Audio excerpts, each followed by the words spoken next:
Hello guys, आप सभी का मेरे यूट्यूब चैनल पर स्वागत है गाइस।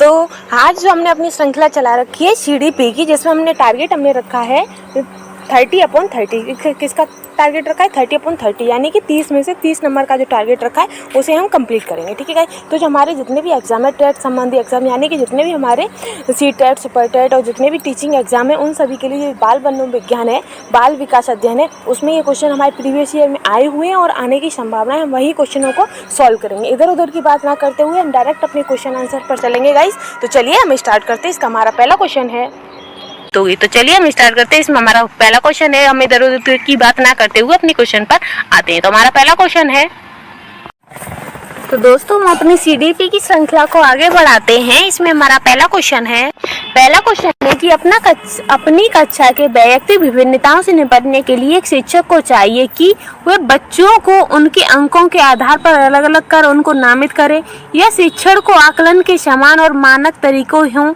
या बच्चों से बातचीत करे और उनके दृष्टिकोण को महत्व दे, या फिर विद्यार्थियों के लिए कठोर नियमों को लागू करे। तो एक वैयक्तिक विभिन्नताओं से निपटने के लिए एक शिक्षक को क्या करना चाहिए? वह बच्चों से बातचीत करे और उनके दृष्टिकोण को महत्व दे, यानी कि कौन सा बच्चा किस तरीके से सोचता है। आगे बढ़ते हैं। नेक्स्ट है कि आकलन उद्देश्यपूर्ण होता है यदि, यानी कि जो हम आकलन कर रहे हैं वो उद्देश्यपूर्ण होगा कब? इससे विद्यार्थियों और शिक्षकों के प्रति पुष्टि प्राप्त होती है, यानी कि फीडबैक प्राप्त होता है, या इससे विद्यार्थियों के भय और तनाव का संचार होता है, या यह केवल एक बार ही वर्ष के अंत में हो, या विद्यार्थियों की उपलब्धियों के अंतर में उनकी तुलनात्मक मूल्यांकन की जाए। तो गाइस इसका आंसर हो जाएगा कि इससे विद्यार्थियों और शिक्षकों की फीडबैक प्राप्त होता है, जो विद्यार्थी है। तो इसका आंसर होगा पहला। आगे बढ़ते हैं। नेक्स्ट है कि राष्ट्रीय पाठ्यचर्या की रूपरेखा 2005 और NCF 2005 के अनुसार शिक्षक की भूमिका है। तो शिक्षक की भूमिका किसकी है गाइस? तो सुविधादाता की भूमिका है। किसकी? सुविधादाता की। आगे बढ़ते हैं। नेक्स्ट है कि अनुसंधान सुझाते हैं कि एक विविध कक्षा में अपने विद्यार्थियों से शिक्षिका की अपेक्षाएं विद्यार्थियों के अधिगम, यानी कि जो शिक्षिका की अपेक्षाएं होती हैं अपने विद्यार्थियों से, तो वो किसके अधिगम की होती है? कि अधिगम का एकमात्र निर्धारक होती हैं, या अधिगम पर महत्वपूर्ण प्रभाव छोड़ती हैं, या अधिगम के साथ संबंधित नहीं मानी जाती हैं, या अधिगम पर कोई प्रभावित नहीं छोड़ती हैं। तो इसका आंसर होगा गाइस कि जो विद्यार्थियों के अधिगम पर महत्वपूर्ण प्रभाव छोड़ती हैं। आगे बढ़ते हैं। नेक्स्ट है कि विशेष अवस्था वाले बच्चों को शामिल करना है। तो विशेष अवस्था वाले जो बच्चे होते हैं उन्हें किसमें शामिल करना है? जिसमें अक्षमता ना हो, उन बच्चों के लिए हानिकारक है, या एक काल्पनिक लक्ष्य है, या विद्यालय पर भार बढ़ेगा, या शिक्षण के प्रति दृष्टिकोण विषय वस्तु धारण परिवर्तन की अपेक्षा रखता है। तो वो एक जो विशेष अवस्था वाले बच्चे हैं उनको बच्चों को शामिल करना क्या कहलाता है? क्या कहते हैं? शिक्षण के प्रति दृष्टिकोण विषय वस्तु और धारण परिवर्तन की अपेक्षा रखेगा। ठीक है गाइस, आगे बढ़। नेक्स्ट है कि विविध प्रकार की सामाजिक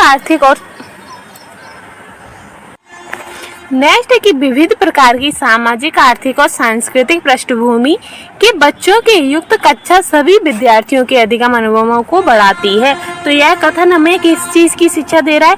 यह कथन सही है क्योंकि बच्चे अपने साथियों से अनेक कौशलों को सीखते हैं। यह कथन गलत है क्योंकि बच्चों के लिए दुविधा उत्पन्न कर सकता है और वे स्वयं को अलग अलग महसूस कर सकते हैं। यह सही क्योंकि इससे कक्षा अधिक श्रेणीबद्ध हो जाती है, या फिर गलत क्योंकि अनावश्यक स्पर्धा की ओर ले जाता है। तो इसका आंसर होगा कि सही क्योंकि जो बच्चे हैं वो अपने साथियों के साथ अनेक कौशलों को सीखते हैं। आगे बढ़ते हैं। नेक्स्ट है कि सुनने में असमर्थ बच्चा, जो सुनने में असमर्थ बच्चा है वह केवल अकादमिक शिक्षा में लाभ नहीं उठा पाएगा और उसे उसके स्थान पर व्यावसायिक शिक्षा दी जाएगी, या फिर श्रवण अक्षमता वाले बच्चों को विद्यालय में ही भेजा जाना चाहिए, नियमित विद्यालयों में नहीं, या फिर नियमित विद्यालय में बहुत अच्छा कर सकता है यदि उसे उपयुक्त सुविधा और संसाधन उपलब्ध कराए जाएं, या नियमित विद्यालय में अपने सहपाठियों के साथ सभी प्रदर्शन नहीं कर सकता है।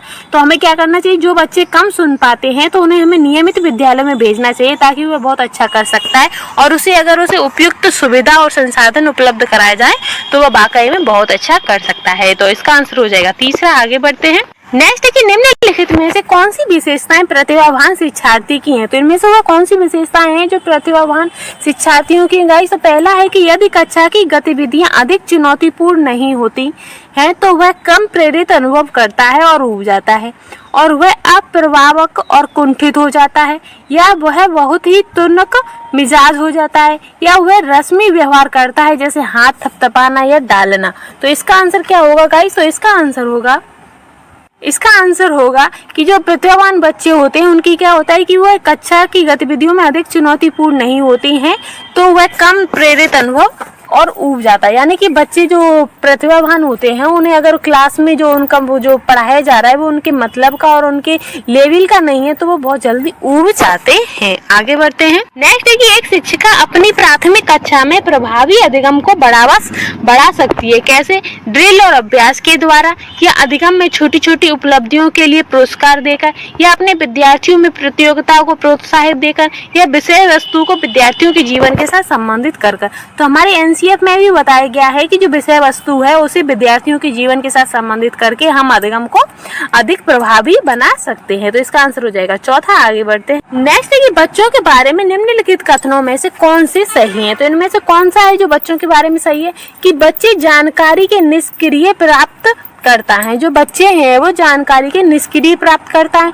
या बच्चे समस्या समाधान करता है, या बच्चे वैज्ञानिक शोध करता है, या बच्चे पर्यावरण के सक्रिय अन्वेषक हैं। तो क्या? तो गाइस जो निष्क्रिय हैं तो ये हमारा नहीं होगा, बाकी के सब में वो क्रियाशील है तो ये इसके बाकी के हमारे सही हो जाएंगे। तो दूसरा, तीसरा, चौथा हमारा सही है। आगे बढ़ते हैं। नेक्स्ट है कि विद्यार्थियों में संप्रत्यात्मक विकास को प्रोत्साहन देने के लिए निम्नलिखित में से कौन सी विधि सबसे प्रभावी है। तो इनमें से कौन सी विधि है जो सबसे ज्यादा प्रभावी है? याद करने के लिए कहकर कि बच्चों ये तुम्हें याद करके लाना, विद्यार्थियों की गलत विचारों को सही विचार में बदलना, या फिर पुराने प्रत्ययों से किसी संदर्भ के बारे में नए प्रत्ययों को अपने आप समझा जाना चाहिए, या विद्यार्थियों को बहुत से उदाहरण देना और उन्हें तर्क शक्ति का उपयोग करने के लिए प्रोत्साहित करना। ये जब तक विद्यार्थियों में वांछित संप्रत्यात्मक परिवर्तन ना हो जाए तब तक दंड का उपयोग करना। तो हमें इनमें से कौन सा आंसर सही है? तो हमें विद्यार्थियों को बहुत से उदाहरण देने चाहिए और उन्हें तर्क शक्ति का उपयोग करने के लिए प्रोत्साहित करना चाहिए। यानी कि उन्हें हम उदाहरण दें और उन्हें कहें कि आप अपने अपने विचारों से हमें बताइए कि क्या सही है क्या नहीं है, उनके बारे में तर्क करना। तो ये हमारा आंसर इसका सही हो जाएगा। आगे बढ़ते हैं। नेक्स्ट है कि प्राथमिक विद्यालय के बच्चे उस वातावरण में सबसे प्रभावी ढंग से सीखेंगे जहां शिक्षक एकाधिकार और स्पष्ट आदेश देता है कि क्या किया जाना चाहिए। तो ये गलत हो गया क्योंकि इसमें शिक्षक केंद्रित हो गई। तो वो क्या कहते हैं, जो प्राथमिक स्तर पर जो शिक्षा होती है वो बाल केंद्रित होती है, ना कि शिक्षक केंद्रित। तो हमारी ये गलत हो गया। नेक्स्ट है कि जहाँ उनकी संवेगात्मक आवश्यकताओं की पूर्ति होती है और वे अपने अनुभव करते हुए कि वे महत्वपूर्ण है। यानी कि जहाँ उनके संवेगों की आवश्यकता की पूर्ति होती है और उन्हें अंदर से फील आता है कि हाँ वो इस हमारी जो कक्षा है, कक्षा में वो उनका महत्व है और वो महत्वपूर्ण है। तो गाइस ये इसका आंसर हो जाएगा दूसरा, क्योंकि ये बाल केंद्रित हो गई। आगे बढ़ते हैं। नेक्स्ट है कि एक बच्चा खिड़की के सामने से एक कोए को उड़ता हुआ देखता है और कहता है कि एक पक्षी। इससे बच्चे के विचार में बारे में क्या पता चलता है? बच्चे की स्मृति पहले से भंडारित होती है, यह बच्चे में पक्षी का संप्रत्य विकसित हो चुका है, या बच्चे ने अपने अनुभव बताने के लिए भाषा के उपकरणों का विकास कर लिया है। तो इसका आंसर क्या होगा कि जो बच्चा है तो बच्चे में पक्षियों का प्रत्यय विकसित हो गया है। तो इसका आंसर होगा केवल बी। ठीक है गाइस, आगे बढ़ते हैं। नेक्स्ट है कि कोई शिक्षक अपने विद्यार्थियों को क्या कहे कि उनके भीतर प्रेरणा के साथ कार्य करने के लिए प्रोत्साहित कर सके। यानी कि हमें बच्चों से ऐसा क्या कहना चाहिए जिससे वह प्रेरित भी हो और कार्य करने के लिए प्रोत्साहित भी हो अपने अंदर से, कि तुम उसके जैसे क्यों नहीं हो, देखो उसने इसे एकदम ठीक कर लिया, ऐसे बोलना चाहिए। या बच्चों इसे उसके करने से पहले समाप्त कर लो। यानी कि बच्चों को तुलना करनी चाहिए कि तुम उससे पहले कर लो, ये काम जल्दी पूरा करो, तुम्हें एक किट मिलेगी। यानी कि उनसे कहना चाहिए कि अगर तुम काम जल्दी कर लोगे तो तुम्हें एक टॉफी मिलेगी, या इसे करने की कोशिश करो, तुम सीख जाओगे। तो हमें बच्चों से कहना चाहिए कि तुम इसे करने की कोशिश तो करो, तुम सीख जाओगे। यानी कि हम उन्हें प्रेरित कर रहे हैं। तो इसका आंसर हो जाएगा चौथा। आगे बढ़ते हैं। नेक्स्ट है कि कोई शिक्षिका अपने विद्यार्थियों को अध्ययन करने हेतु तो आंतरिक रूप से प्रेरित करने के लिए कैसे प्रोत्साहित कर सकते हैं। यानी कि कोई टीचर है वो अपने विद्यार्थियों को आंतर से अध्ययन के लिए आंतरिक रूप से प्रेरित करने के लिए कैसे प्रोत्साहित करेगी। प्रतियोगिताओं का परीक्षण कराएगी या फिर उनमें चिंता और डर पैदा करेगी, बच्चों में डराएगी धमकाएगी, या फिर व्यक्तिगत लक्ष्य निर्धारित करने और उनमें निपुणता पाने में उन्हें मदद करेगी, या फिर साफ दिखाई पड़ने वाले इनाम देकर उन्हें टॉफी देगी। तो हमें क्या करना चाहिए, हमें उन्हें गाइस प्रतियोगिता परीक्षण करना चाहिए। क्या, उन्हें प्रतियोगिता, जब हम उन्हें करके सीखने के लिए बोलते हैं तो वो जल्दी सीख पाते हैं आंतरिक रूप से। तो हमें क्या करना चाहिए, पहला आगे बढ़। नेक्स्ट है कि किसी प्रारंभिक कक्षा में प्रभावशाली शिक्षक का उद्देश्य विद्यार्थियों को उत्प्रेरित करना होगा।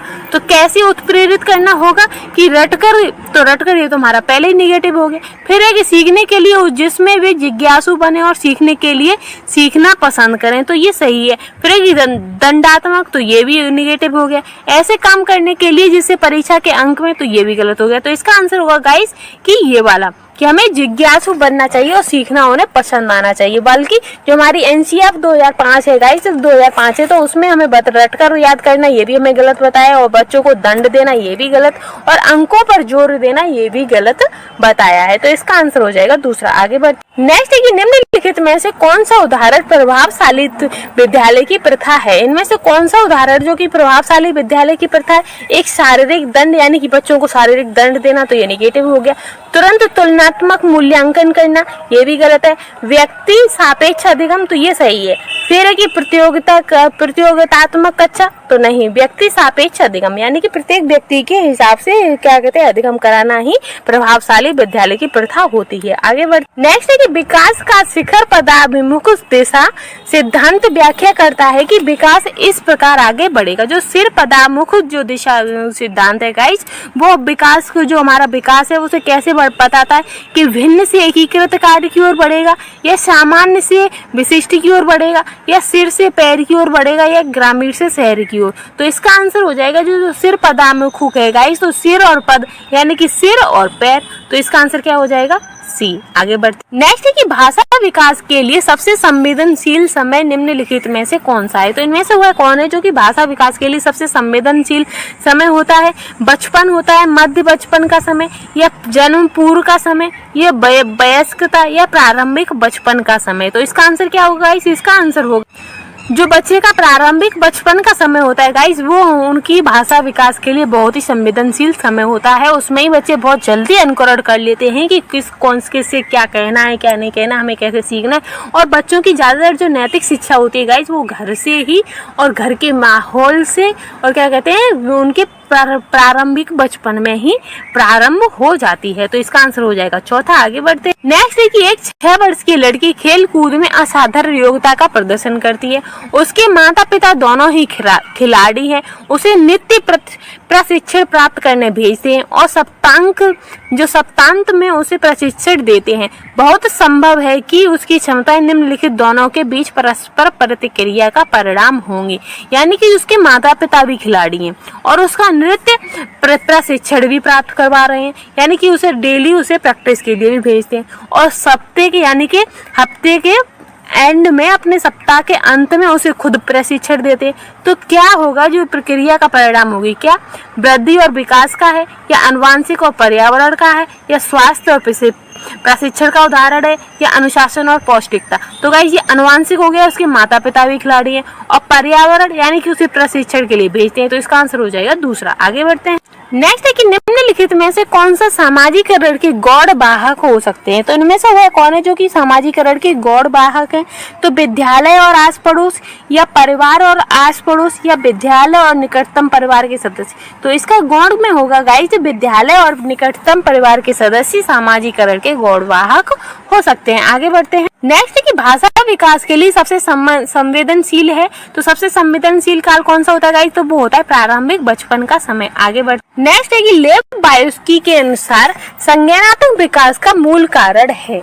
यानी कि जो लेव बायोस्की हैं, उन्होंने कहा है कि जो संज्ञानात्मक विकास है उसका मूल कारण होता है क्या, सामाजिक अन्योन्य क्रिया होती है, या संतुलन होता है, या मानसिक प्रारूप स्कीमा का समायोजन होता है, या उद्दीपक अनुक्रिया का सिद्धांत होता है। तो इसका आंसर होगा गाइस, उन्होंने इसका मुख्य और विशेष कारण क्या बताया है, तो सामाजिक अन्योन्य क्रिया। क्या होता है? सामाजिक अन्योन्य क्रिया लेव बार्डुजिस के अनुसार संज्ञानात्मक विकास का मूल कारण है। ठीक है गाइस, आगे बढ़ते हैं। नेक्स्ट है कि किसी बच्चे का दिया गया विशिष्ट उत्तर कोलबर्ग के नैतिक तर्क के सोपानों के विषय वस्तु में किस सोपान के अंतर्गत आएगा। तो वो क्या दे रहा है कि यदि आप ईमानदार हैं तो आपके माता पिता आप पर गर्व करेंगे। तो वो किस पर दे रहा है, तो वो दे रहा है अच्छी लड़की और अच्छे लड़के पर। किस पर? अच्छी लड़की या अच्छे लड़के पर, या सामाजिक संकुचन अनुकूलन पर, या दंड आज्ञाकारिता पर, या अच्छा लड़का अच्छा लड़की के अनुकूलन पर, या कानून और व्यवस्था कानून पर। तो इसका आंसर क्या होगा कि अगर आप ईमानदार हैं तो आपके माता पिता आप पर गर्व करेंगे। तो कैसे गर्व करेंगे? सामाजिक संकुचन अनुकूलन। तो जो वो है ये किस नैतिक तर्क के सोपानों की विषय वस्तु में किस सोपान का है, तो सामाजिक संकुचन अनुकूलन पर। ठीक है गाइस, आगे बढ़ते हैं। नेक्स्ट है कि जीन पियाजे के अनुसार अधिगम के लिए निम्नलिखित में से क्या आवश्यक है। तो जीन पियाजे ने इनमें से वह कौन सा है जो कि उन्होंने बहुत ज्यादा अधिगम के लिए आवश्यक माना है। तो वयस्कों के व्यवहार का अवलोकन करना, या शिक्षार्थियों के द्वारा पर्यावरण की सक्रिय खोजबीन करना, या ईश्वरीय न्याय पर विश्वास करना, या शिक्षकों और माता पिता द्वारा दिया गया पुनर्वलन। तो इसका होगा कि जो जीन पियाजे हैं वो कहते हैं कि शिक्षार्थियों के द्वारा पर्यावरण के सक्रिय खोजबीन से जो अधिगम है वो बहुत ज्यादा सक्रिय हो सकता है। तो वो इसे पर्यावरण की सक्रिय खोजबीन को ज्यादा इंपॉर्टेंट मानते हैं। तो इसका आंसर हो जाएगा दूसरा। आगे बढ़ते नेक्स्ट है कि जीन पियाजे के अनुसार प्रारूप यानी कि स्कीम निर्माण वर्तमान योजनाओं के अनुरूप बनाने हेतु नवीन जानकारी की शोधन और नवीन जानकारी के आधार पर पुरानी योजनाओं में संशोधन के परिणाम के रूप में घटित है। तो इन दोनों प्रक्रियाओं को जाना जाता है, यानी कि अपना जो पुराना ज्ञान है उसे नवीन ज्ञान में शोधन करना और नवीन जानकारी के आधार पर पुरानी योजनाओं में संशोधन करना किस रूप में घटित होता है। तो इस प्रक्रिया को कैसे जानेंगे? समावेशन या अनुकूलन के रूप में, या समायोजन व अनुकूलन के रूप में, या सामीकरण और संशोधन के रूप में, या समावेशन और समायोजन के रूप में। तो इसका आंसर क्या होगा गाइस? तो इसका आंसर हो जाएगा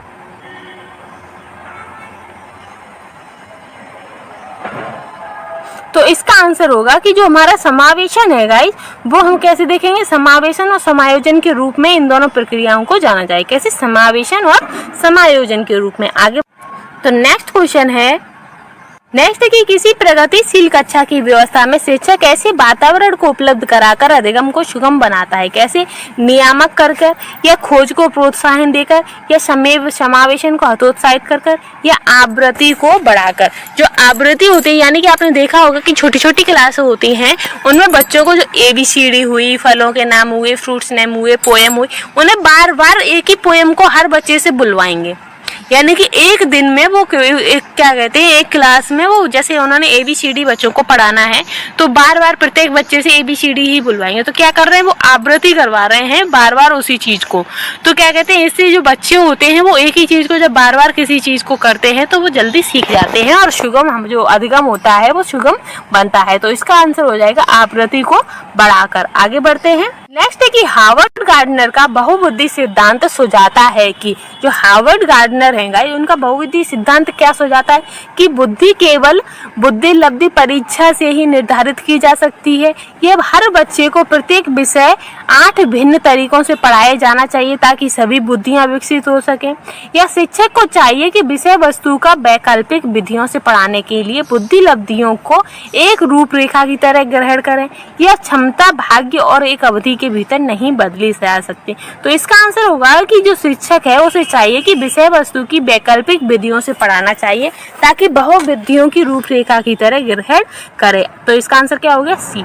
आगे बढ़ते हैं। नेक्स्ट है कि कोई 5 साल की लड़की एक टी-शर्ट को तह करके अपने आप से बातें करती है। लड़की द्वारा प्रदर्शित व्यवहार के संदर्भ में निम्नलिखित में से कौन सा कथन सही है? यानी कि कोई लड़की है वो काम भी कर रही है और खुद से ही बातें करती जा रही है, बढ़ाई जा रही है। तो इसका आंसर कौन सा सही होगा कि जीन पियाजे ने इसे अहम केंद्रित भाषा कहा है और लेव बाइस की इसकी व्याख्या बच्चे के द्वारा निजी भाषा से अपनी क्रियाओं को नियमित करने के रूप में प्रयासों के रूप में करेगा। तो ये ऑप्शन सही है। यह जीन पियाजे और लेव बाइस की इसकी व्याख्या बच्चे के विचारों की अहम केंद्रित प्रकृति के रूप में करेंगे, या ये सही है। यह जीन पियाजे इसकी व्याख्या सामाजिक अन्योन्य क्रिया के रूप में करेगा और लेव बाइस की इसे खोजबीन मानेगा, ये सही है। यह जीन पियाजे के लेव बाइस की इसकी व्याख्या बच्चे के द्वारा अपनी माँ के अनुकरण के रूप में करेंगे। तो बच्चा कहाँ से सीखता है? अपनी माँ से सीखता है। तो इसका आंसर क्या हो जाएगा? चौथा। ठीक है गाइस, जो बच्चा है जैसे उसकी माँ आपस में ही बातें करती रहती होंगी तो वो बच्चा अपनी माँ का अनुकरण कर रहा है। आगे बढ़ेंगे। नेक्स्ट है कि लिंग है, जो लिंग है वो क्या है? शारीरिक संरचना है, या जैविक सत्ता है, या सहज है, या सामाजिक संरचना है। तो लिंग क्या होता है गाइस? तो लिंग होता है जैविक सत्ता। क्या होती है? जैविक सत्ता। तो गाइस हमारे ये मॉक टेस्ट जो हमने स्टार्ट किया है उसके हमारे 30 क्वेश्चन कंप्लीट होते हैं। नेक्स्ट अगली वीडियो में हम देखेंगे। तो तब तक के लिए अगर आपको मेरे वीडियो पसंद आती है, मेरे द्वारा पढ़ाया हुआ समझ आता है, तो प्लीज़ मेरे चैनल को लाइक शेयर एंड सब्सक्राइब कीजिएगा और क्विक रिवीजन के लिए हमारे चैनल को सब्सक्राइब कीजिएगा। Thank you guys.